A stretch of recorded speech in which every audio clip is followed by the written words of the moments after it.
This is Friday to Friday, your weekly rap wrap-up, going through our favorite releases in rap and hip-hop from Friday, July 31st to Friday, August 7th. My name is Jacob. I'm a mixing and mastering engineer from California and your host for today. And I have with me producer hailing from Detroit, Michigan, Gav, aka Lunar G. What up? As well as producer and artist manager hailing from Montreal, Canada, Matt Carrier. Yo, what's good? Before we get into our picks for this week, here is the full list of artists that dropped projects. We got OBN Jay, Too Short, Homeboy Sandman, Crimeapple, Shaboozey, Kurupt, K.A.A.N, Onyx, Crafty 893, HariRoc, TF and Mike Summers, Bones, Seth Melrose, DB.Boutabag, Lil Uzi Vert. Yeah, it's been a minute from him. And then a few odd ones that are in their own unique category this week. Juicy J did a spoken word poetry album. Starface is Tyga's alternate ego for his 80s music, dropped a project this week, already being accused of being AI made. Logic dropped a compilation record that is a compilation of songs from the soundtrack to his comedy movie, I think. Anyways, let's get into our favorites for this week. I want to kick it off with Homeboy Sandman, produced by Jack Splash. The project is called Resonance Frequency. Homeboy Sandman is one of my favorite lyricists. He's so complex, but not in a way that sounds like he's trying. He just sounds like he's having fun. He's also just ridiculously consistent. He really never disappoints me with any of his projects. I don't know if I've ever heard another rapper with such a firm head on their shoulders. He raps a lot about like eating healthy, thinking healthy, looking at the right things in life for happiness, like not money and fame. He's like the antithesis of rappers that only care about money and fame. But my favorite songs from this project were World on Fire featuring CeeLo Green, which makes sense because Jack Splash has a side project with CeeLo Green called The Pink. Also, the songs Natural Hue, A1, and then Gas had this really smooth funk guitar line that carries the beat. That's a really fun one.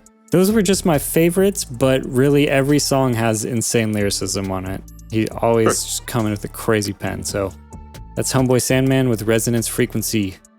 So next I want to talk about K.A.A.N with The Modern Odyssey. This is mostly produced by D-Ace. Good name marketing-wise, with like all the hype of the Odyssey movie being in theaters right now. I'm not totally sure if that was intentional. I'm assuming it was, but anyways.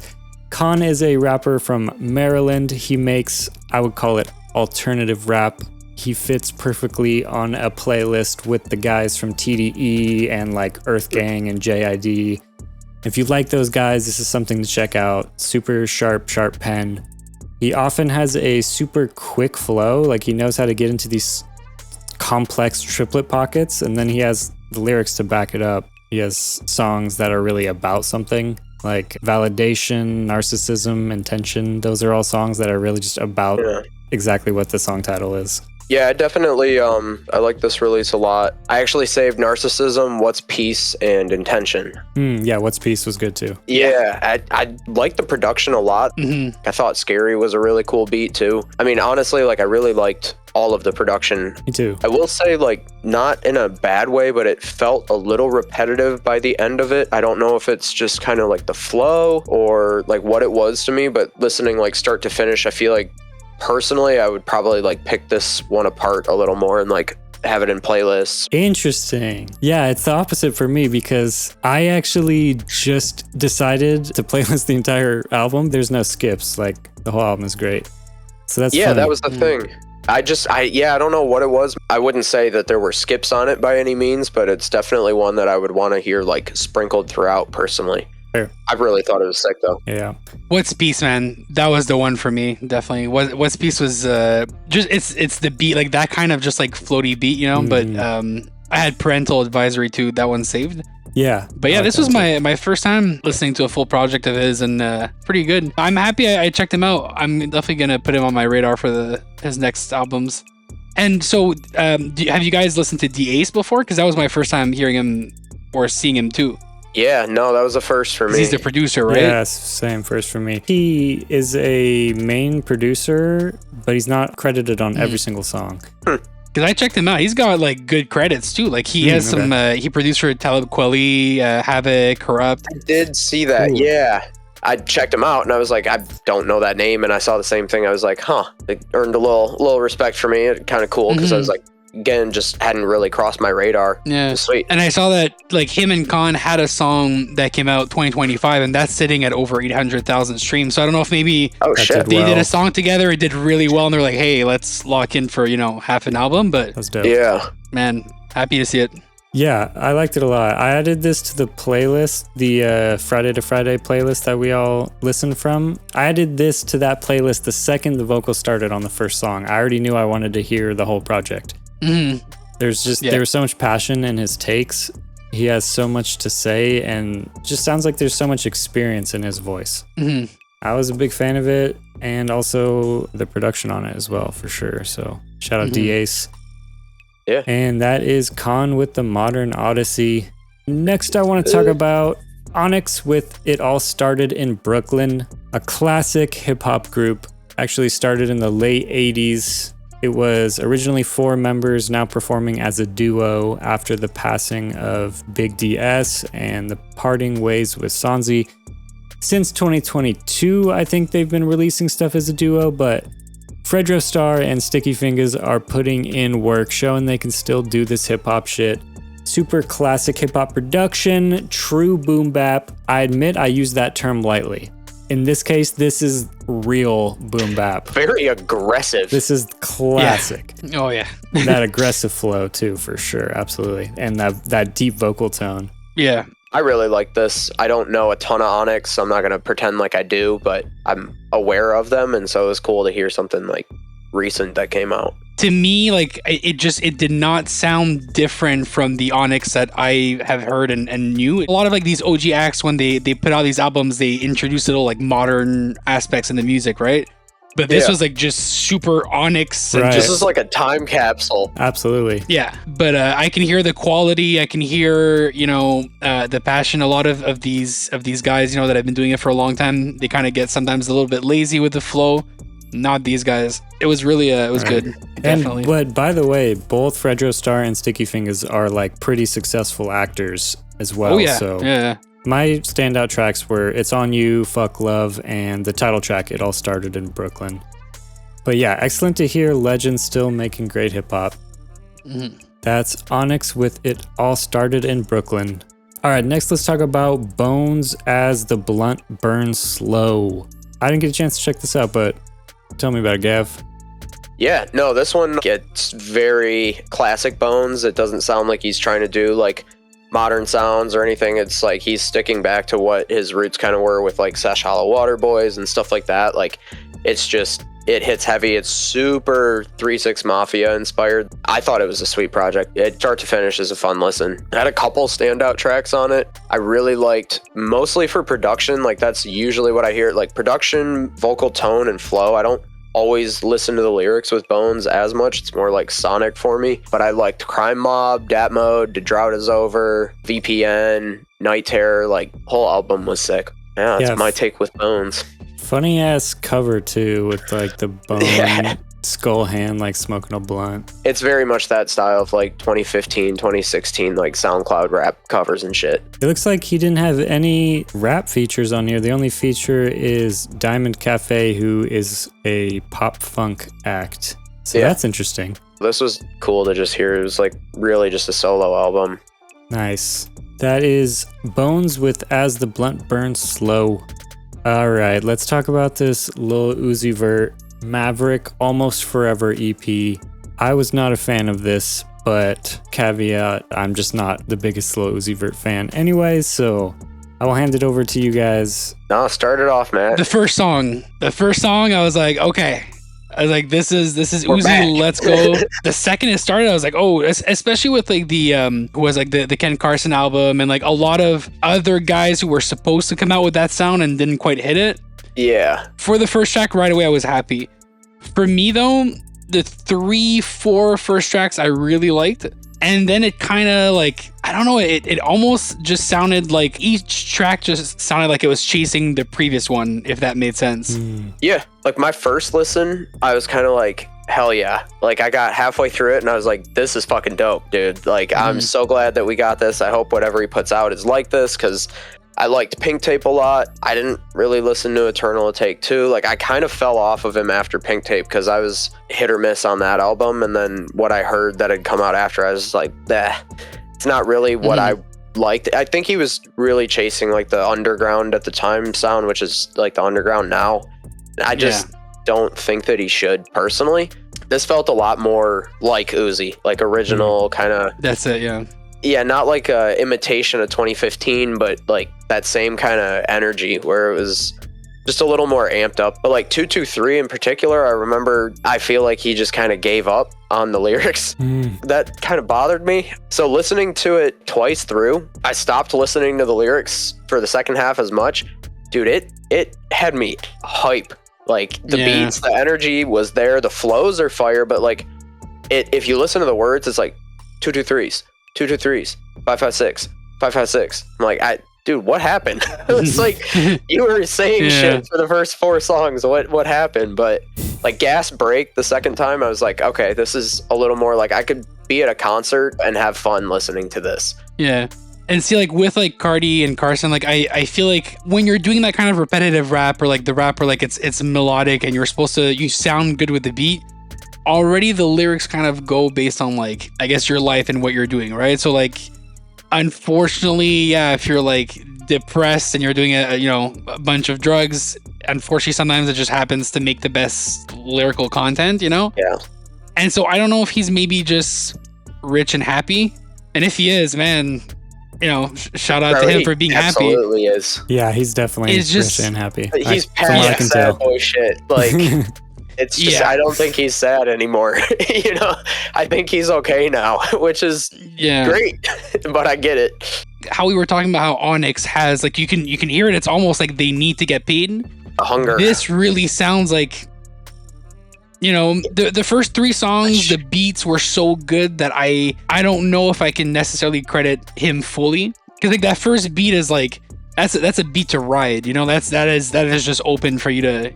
Dude, the whole first half is fire, if you ask me. Yeah. Like, no one ever looked at Uzi for lyrics, but there was. I'd argue he had like bars that everyone knew, and like he has memorable stuff, but not like bars as far as like technical not stuff. Introspective. Yeah, no, or anything like that. But stuff you remember. Yeah. Yeah.